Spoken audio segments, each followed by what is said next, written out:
Crow's Nest is a bit of a guilty pleasure of mine.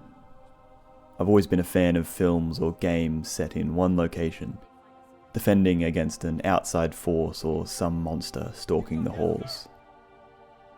As the characters progress in these stories, you begin to learn the layout, returning to places over again, seeing how they transform with the tide of battle, the setting becoming a changeable character in its own right. Welcome to Oddities, a show where we take a look at some of my favourite moments, details and minutiae in games. So grab yourself a tea or a coffee and sit back as we explore together. Today we find ourselves in this hollow 20th century bunker, cracks forming on the walls, the years wearing them down. I love that it surrounds all this modern UNSC equipment, kind of showing us the hardiness of humanity, ancient choices holding up the fight of today.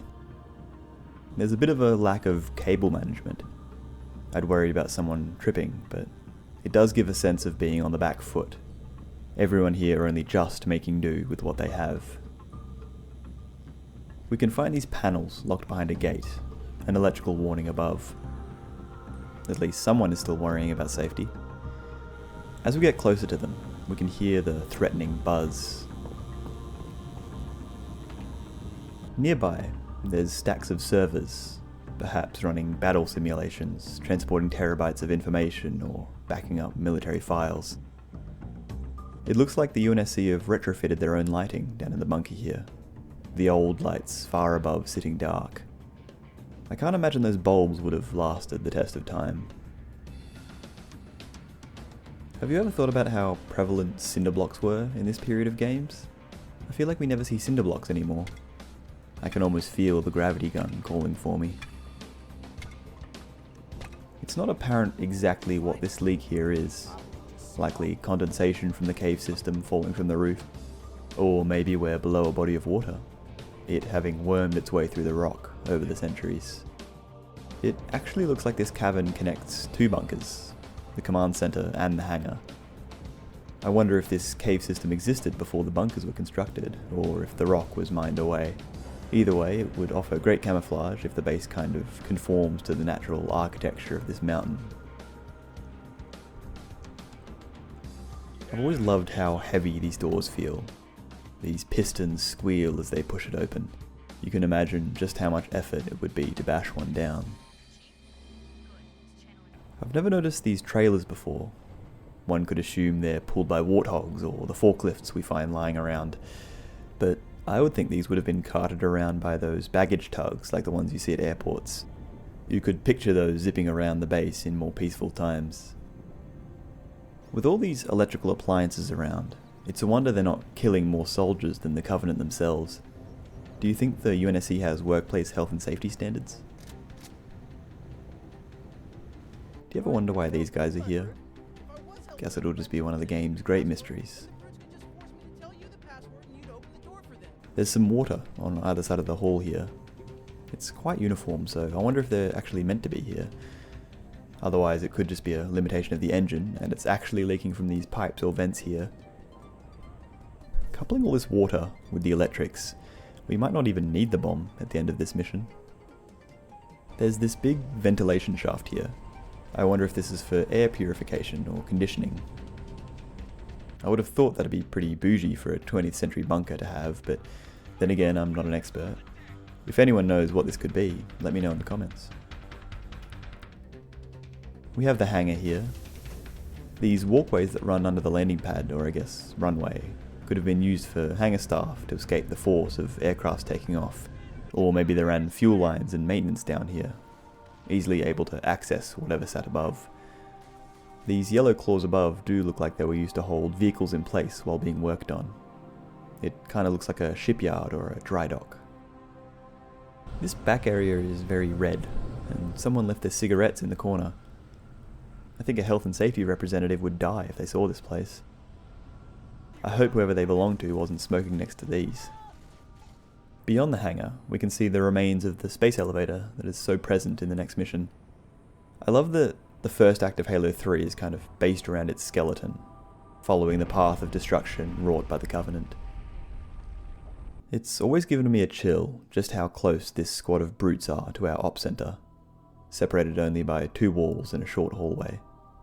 This kind of enclosed, close-quarters combat always amps up that intensity, our protagonists unable to predict what's around the next corner. After showing the brutes our hospitality, we can investigate the door here. It looks pretty burned, almost as if the brutes were trying to force their way inside. But why? They likely know our operations center is in the other direction, unless this damage is from some battle in the distant past, which would still be a little odd. Why would it be damaged from the inside?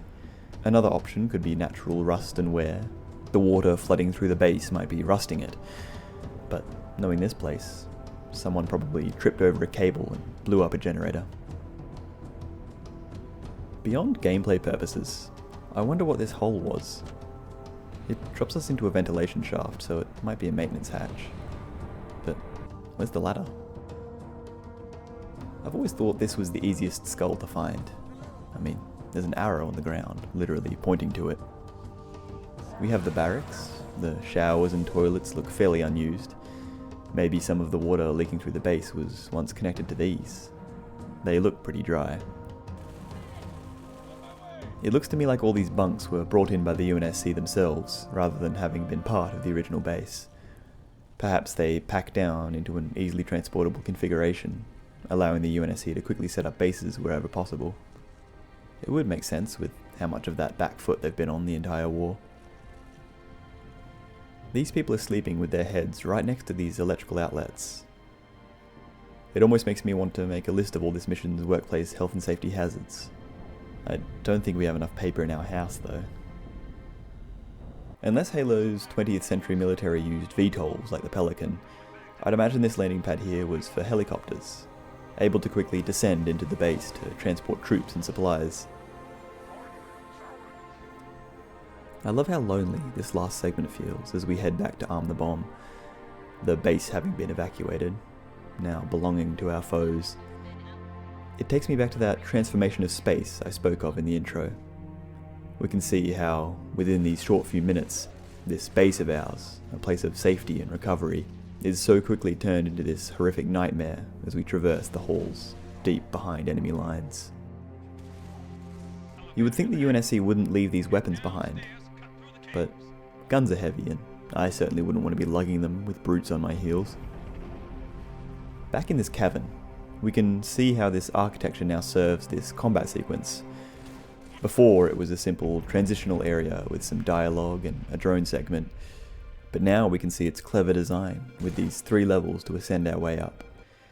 The set dressing of crates and shields now working as our cover. It's interesting that as we run through this final segment, no brutes can be found. I like to think that they were already evacuated by phantoms, leaving their underlings here to find their own way out. That dishonourable nature shining through, creating a nice bit of character for this different form of the Covenant we fight in Halo 3. And with that, we make our escape, Cortana ringing in our head with all kinds of cryptic messages. Thanks for watching. Crow's Nest is quite a short mission, but it's filled with all kinds of awesome characterization for our UNSC protagonists. The way they're able to adapt, as I highlighted in Outskirts, showing us exactly how the Covenant have struggled to dominate them entirely. The soldiers can make do with any equipment and lodgings, and still put up a vicious fight. As always, let me know if there's any details, moments, or particular games you'd like me to take a look at. We've got plenty more Halo and Skyrim content in the pipeline, as well as a few other games that will be revealed in good time. There's so many that are just a great source of fun, detail, and artistic care. I hope you all have a good one, and I'll see you in the next video. Cheers.